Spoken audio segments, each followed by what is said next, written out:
రాత్రి 11 గంటలకు మెంటల్ హాస్పిటల్లో ఒక నర్సు రౌండ్స్ వేస్తుంది. ఆమె పేరు మేఘన. అలా తను రౌండ్స్ వేస్తూ రూమ్ నెంబర్ 12 డోర్ దగ్గర ఆగింది. అక్కడ ఎవరివో ఏడుపులు వినబడడంతో డోర్ తీసి చూడగా అక్కడ బెడ్ మీద కూర్చొని ఒక పేషెంట్ ఉంది. ఆమె నర్సును చూసి నా దగ్గరికి రా, తలుపు మూసేసి అంటుంది. దానికి నర్సు భయంతో లోనికి పోకుండా భయపడుతూ చూస్తూ ఉంది. తను అలా 1 గంట దాకా ఉంది. అలా రాత్రి 12 అవుతుంది. హాస్పిటల్ బయట గాలి జోరుగా వీస్తుంది. ఆమె డోర్ బయట అటూ ఇటూ చూసి తన కాల్ని రూమ్ లోపల వేసింది. ఇంతలో పేషెంట్ గట్టిగా నవ్వుతూ గోడని గోర్లతో గీరుతూ ఒకేసారిగా ఆమె దిక్కు చూసింది. ఆ నర్సు భయంతో వణికిపోతుంది. పేషెంట్ కాళ్ళు గోడ లోపలికి ఉన్నాయి. జుట్టు విరబోసుకుంది. ఆ నర్సు భయంతో డోర్ బయటికి వెళ్లి తలుపు మూసి పరిగెత్తుకుంటూ కౌంటర్ దగ్గరికి పోయింది. అక్కడ ఒక నర్సు ఫోన్ మాట్లాడుతుంది. ఆమె పేరు సునీత. ఆమె ఫోన్లో ఆంటీ, మీరు దిగులు చెందకండి, నేను మీ అమ్మాయిని జాగ్రత్తగా చూసుకుంటాను అని చెప్పింది. ఫోన్ పెట్టేసి సిస్టర్ ఇక్కడికి ఎందుకు వచ్చారు, ఎందుకు భయపడుతున్నావు అని అడిగింది.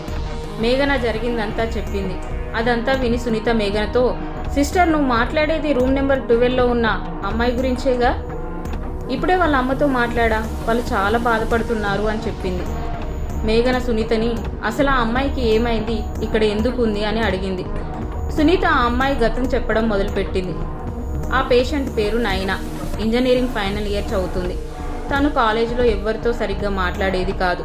పిచ్చిదానిలా ఒక్కతే ఉండేది. తనకి నిషా ఒక్కతే ఫ్రెండు. నిషా ఒక్కతే నచ్చేది. ఎవరితో సరిగ్గా మాట్లాడేది కాదు. తనకి ఎవరు నచ్చేవాళ్ళు కాదు. నైనా అందాన్ని చూసి కొందరు ఓర్వలేక తనని ఇబ్బంది పెట్టడం మొదలుపెట్టారు. రాజ్ కుమార్ అనే వ్యక్తి రోజు రోజ్ ఫ్లవర్ తీసుకుని తన వెంట పడేవాడు. తను చాలా ఇబ్బంది పడేది. తను దిగులుగా కూర్చొని ఉంటే తన తల్లిదండ్రులు చూసి బాధపడుతూ తనకు పెళ్లి చేయాలి అనుకుంటారు. నైనాని కూర్చోబెట్టి తల్లి నీకు సంబంధాలు చూసామని కొన్ని ఫొటోస్ చూడమని ఇస్తే తను మార్చి చూస్తూ నాకు నచ్చలేదు అని చెప్పి తన రూమ్లో కిటికీ పక్కన కూర్చొని డైరీలో ఏదో రాస్తుంది దిగులుగా జరిగిందంతా. అది తన తల్లిదండ్రులు చూసి ఇంకా దిగులు చెందుతారు. తర్వాత రోజు నైనా కాలేజీకి వెళ్ళింది. ఆ రోజు తన పుట్టినరోజు. కాలేజీలో కొంతమందితో షేర్ చేసుకుంటూ నిషా నైనా పుట్టినరోజుని సెలబ్రేట్ చేస్తుంది. అయితే నిషాతో పాటు ఈశాన్ ప్రసాద్ కూడా ఉన్నారు. వాళ్ళిద్దరూ నైనాకి తెలియదు.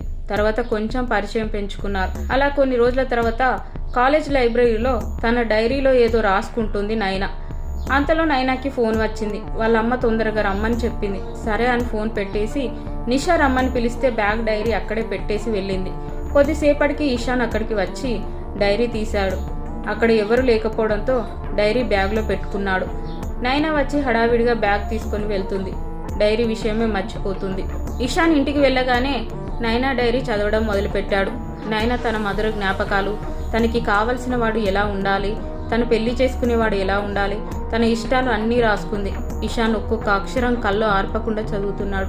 రాత్రి 1 అవుతుంది. డైరీలో పేజీలే అయిపోయాయి. ఈశాన్ ఆలోచిస్తూ బెడ్ మీద పడి నైనా ఆలోచనలలో పడిపోయాడు. ఇంకో దిక్కు నైనా కూడా ఒంటరిగా కూర్చొని ఆలోచిస్తుంది. డైరీ ఎక్కడ పోయింది, ఎక్కడ మర్చిపోయానా అని ఇల్లంతా వెతికింది. దిగాలుగా కూర్చుంది డైరీ దొరకలేదని.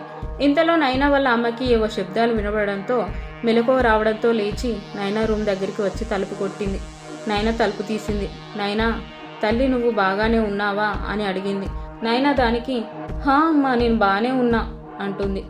రాత్రి అయింది, ఏం చేస్తున్నావు, పడుకో అని చెప్పి వెళ్ళిపోయింది. తర్వాత నైనా ఏడ్చుకుంటూ మంచం మీద ఒరిగి నిద్రపోయింది. తర్వాత రోజు నైనా కాలేజ్కి దిగులుగా వస్తుంది. అప్పుడు నిషా చూసి ఏమైంది నైనా, ఎందుకు అలా ఉన్నావు అని అడిగింది. అప్పుడు నైనా నా డైరీ పోయింది, నేను ఎక్కడ పెట్టానో తెలియదు, గుర్తు రావట్లేదని చెప్పింది. ఇక్కడ నిషాతో ప్రసాద్ కూడా ఉన్నాడు. అలాగే ఈశాన్ కూడా వస్తున్నాడు. తన డ్రెస్సింగ్ స్టైల్ మొత్తం మారిపోయింది. ఈశాన్ని చూసి నైనా ఆశ్చర్యపోయింది. తనకు వచ్చే అబ్బాయి ఎలా రెడీ అయి ఉండాలి అని అనుకున్నాదో అలాగే ఉన్నాడు. రోజు రోజుకి నైనాకి ఏమేమి చేస్తే నచ్చుతాయో అవన్నీ చేయడం మొదలుపెట్టాడు ఈశాన్. ఒకరోజు ప్రసాద్, నిషా, నైనా మాట్లాడుకుంటుంటే ఈశాన్ వచ్చి నైనాకి ప్రపోజ్ చేస్తాడు. నైనా కూడా ఓకే చెప్తుంది. పక్కనే ఉన్న నిషా, ప్రసాద్ ఆశ్చర్యపోతారు, దిగులుగా అయిపోతారు. ఎందుకంటే నిషాకి ఈశాన్ అంటే ఇష్టం, అలాగే ప్రసాద్కి నైనా అంటే ఇష్టం. అందుకే ఇది వీళ్ళు ఊహించలేదు. నైనాకి కావాల్సినట్టు ఈశాన్ ఉన్నాడు. వాళ్ళిద్దరు సంతోషంగా ఉన్నారు. నైనాకి ఈశాన్ దగ్గరయ్యే కొద్దీ నిషా నైనాకి దూరం అయింది. ఇది ఇలా ఉండగా ప్రసాద్ ఈశాన్తో గొడవ పడ్డాడు. ఎందుకంటే ఈశాన్ వేషధారణ సడన్ గా మారడం ప్రసాద్కి అనుమానం కలిగించింది. ఇషాన్ నైనా ప్రేమ వల్ల పిచ్చోడు అవుతాడు. నైనా పేరు తన ఒంటి మీద మొత్తం పచ్చబొట్టు వేయించుకుంటాడు. అలా నైనాకి కొన్ని లెటర్స్ రాయడం, ఒంటరిగా నైనా ఆలోచనలో మునిగిపోతాడు. ఇషాన్ ప్రవర్తనలో చాలా మార్పు వస్తుంది. రోజు రోజుకి సైకోలా మారిపోతున్నాడు అని అనుకొని ఒకరోజు నైనా ఇషాన్ అడ్రస్ తెలుసుకొని ఇంటికి వెళ్ళి చూస్తే నైనా డైరీ టేబుల్ మీద ఉంటుంది. ఆ డైరీ ఇషాన్ చదివి నాతో ఇలా ఉంటున్నాడా అని మోసం అనుకొని బాధపడుతుంది. తను బాధపడుతూ ఏడుస్తుంటే అక్కడికి ఎవరో వస్తారు. నైనా భయపడుతుంది. అతను నైనాతో, అమ్మా భయపడకు, నేను ఇషాన్ వాళ్ళ మామయ్యని. నేను ఇషాన్ కోసమే వచ్చా. నాకు ఇటు కొంచెం పని ఉంటే ఇషాన్ని చూసిపోదామని వచ్చా. వాడికి ఎవరూ లేరమ్మా. కొన్ని సంవత్సరాల ముందు వాళ్ళ నాన్న ఇతని ముందే రోడ్ యాక్సిడెంట్లో చనిపోయాడు. అప్పటి నుండి వీడు మానసికంగా బాగుండడం లేదు. సైకోలో చేస్తాడు. ఎప్పుడేం చేస్తాడో తెలియదు. అది విన్న నైనా భయపడుతూ, ఏమన్నారు? సైకోనా? అవునమ్మా, వీడి రూమ్ చూడు, అంతా అబ్నార్మల్గా ఉంటుంది. వస్తువులన్నీ పగిలి ఉంటాయి. మళ్ళీ పగిలినవే వాడుతుంటాడు. ఏదైనా కావాలంటే చచ్చైనా సాధించుకుంటాడు. వాడితో జాగ్రత్తగా ఉండమ్మా. మీ మధ్య ఏముందో, నువ్వు ఇక్కడ ఎందుకున్నావో నాకు తెలియదు, కానీ వాడితో జాగ్రత్త. ఇషాన్ ఒక అమ్మాయిని ప్రేమించాడు. ఆమె అచ్చం నీలాగే ఉండేది. తను చనిపోయింది. చంపింది ఎవరో కాదు, ఇషానే. కానీ వాడు తన గర్ల్ ఫ్రెండ్ నువ్వే అనుకుంటూ భ్రమపడుతున్నాడేమో అని చెప్పాడు. నైనా భయపడుతూ తన డైరీ తీస్తుండగా అందులో నుండి అచ్చం నైనాలా ఉన్న ఫోటో ఒకటి కింద పడింది. ఇదిగో ఇదే ఫోటో. తన పేరు ప్రణీత, నీలాగే ఉంటుంది అని చెప్పాడు ఇషాన్ మామయ్య. నైనా ఆశ్చర్యపోతూ ఆ ఫోటోను చేతిలోకి తీసుకొని వణుకుతూ తొందరగా బయటికి పరిగెత్తింది. ఇంటికి వచ్చి తలుపులు వేసుకొని కూర్చొని బాగా ఆలోచిస్తుంది. అప్పుడు నైనాకి ఇషాన్ నుండి చాలా కాల్స్ వస్తాయి.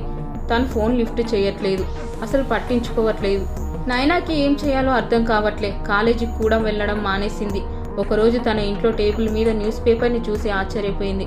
ఆ పేపర్ మీద హెడ్లైన్, మరో వ్యక్తి ప్రేమ విఫలమై బిల్డింగ్ మీద నుండి దూకి చనిపోయాడు, రక్తం ఏరులై పారింది అని చదివి భయపడింది. నైనా ఇషాన్ ఫోటో చూసి వణికిపోతుంది. తాను కాలేజీకి వెళ్లకుండా ఇంట్లోనే భయపడుకుంటూ కూర్చుంది. ఏం చేయాలో అర్థం కావడం లేదు.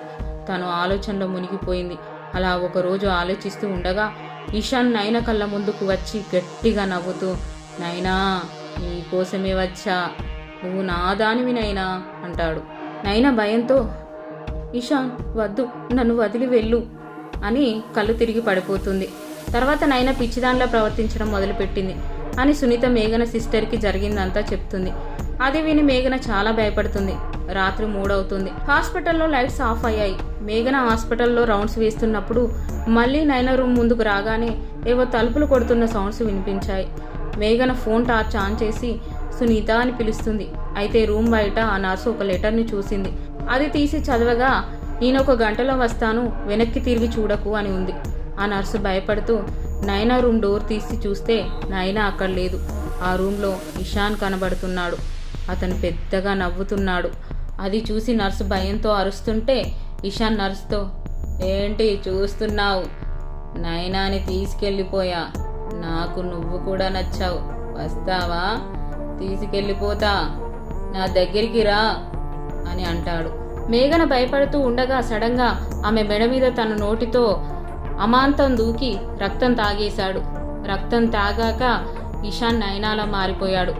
ఇషాన్ నైనా ఒంట్లో ఉండి అద్దం ముందుకెళ్లి తన రూపం చూసుకుంటూ నైనా మొహం మీద గోర్లతో గీకుతూ గోరికి అంటిన రక్తం తాగుతూ నా దాహం ఇంకా తీరలేదు అని నవ్వుతూ బెడ్ దగ్గరికి వెళ్ళి గోడను గోర్లతో గీరుతూ పిచ్చోడ్లా చేస్తున్నాడు. అందరూ రూమ్ నెంబర్ 12లో ఏదో సౌండ్ వచ్చింది అని వస్తుండగా అక్కడ లైట్స్ ఆన్ అయ్యాయి. మేఘన బాడీ ఆ రూమ్లో రక్తం లేని శరీరంలా ఎండిపోయింది, నల్లగా మారిపోయింది. అది చూసి అందరూ ఆశ్చర్యపోయారు. తర్వాత రోజు ఆ హాస్పిటల్లో రూమ్ నెంబర్ 12ని క్లోజ్ చేసేశారు. ఈ స్టోరీ కనుక మీకు నచ్చినట్లయితే వీడియోని లైక్ చేయండి, మీ ఫ్రెండ్స్కి షేర్ చేయండి, మా ఛానల్ని సబ్స్క్రైబ్ చేసుకోండి, నోటిఫికేషన్ ఆల్ సెట్ చేసుకోండి. మేము ఏ వీడియో చేసినా కూడా మీకు నోటిఫికేషన్ రూపంలో ముందుగా వస్తుంది. ముందుగా మీరే చూడవచ్చు.